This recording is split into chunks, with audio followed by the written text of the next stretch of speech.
ดูตัว20 บาทเลยจ้า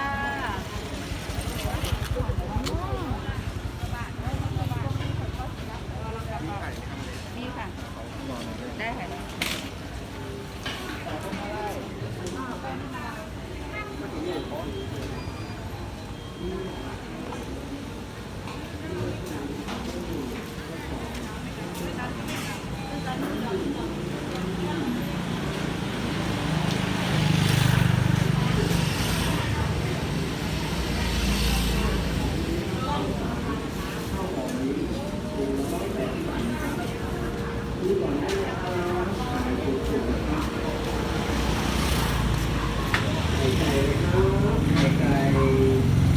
ดูก่อนได้นะครับไข่ไก่มาใหม่